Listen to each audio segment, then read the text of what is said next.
I'll close this form. And before moving on, you'll find that this happens when you run a form and then come back to the designer. You get this output window at the bottom, and if you don't need to read that, you can just close that window if you want to. So we're back here. I'm going to need to write a little bit of code to enable these menus to actually behave the way we want them to. And again, before writing the code, it's a good idea to rename the objects because those names are going to end up showing up in the code, and it's much easier to keep track of what you're doing if you give them meaningful names. So we'll start with our options menu item. Notice this is just called menu item 1 now. The name is menu item 1. So I'm going to rename this to MNU options. And greeting language, I'm going to rename to MNU greeting.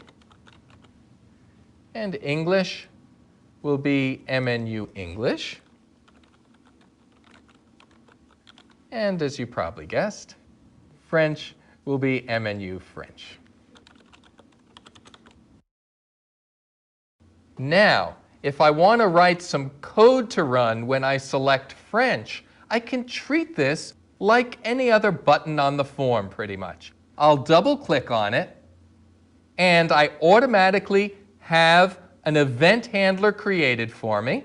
Let's expand the window so you can see this more clearly. And notice how similar this is to the event handler that was created for our button, the BTN greeting button.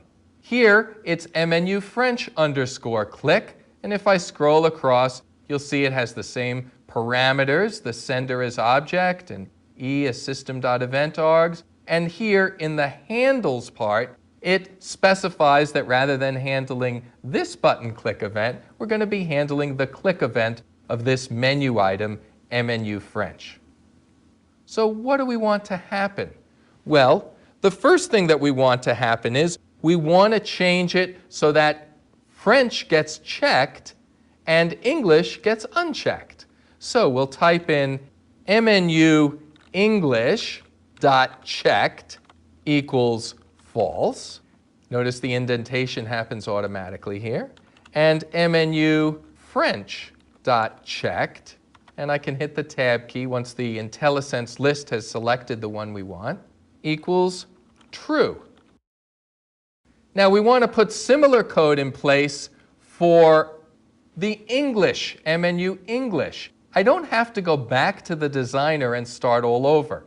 What I can do is, up here at the top of the code window, there's a drop-down box, and this drop-down box contains the controls and components that we've added to our form.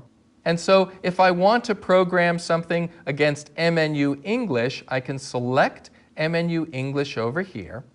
And then on the right, I can choose the event that I want to write a handler for. And in this case, we'll choose the click event.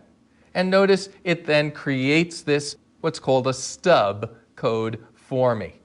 And the code we're going to write is very similar, just the opposite logic. Here we're going to say MNU English dot checked equals true, and MNU French dot checked equals false. Notice that I'm not getting my IntelliSense.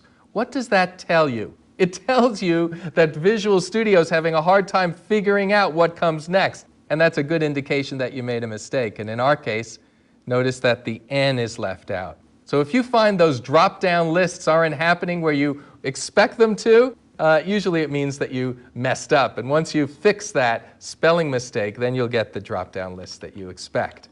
OK, so we're all set here. And now we've put the code in place so that when I select French, it'll check the French one and uncheck the English one. And when I select English, it'll check the English one and uncheck the French one. But that's not really enough, is it? We want to change the behavior of our form based on which one of these options is selected. And so what I'm going to do is make a change to the BTN greeting underscore click behavior. the btn greeting underscore click event handler. And what I'm going to say is, instead of automatically putting this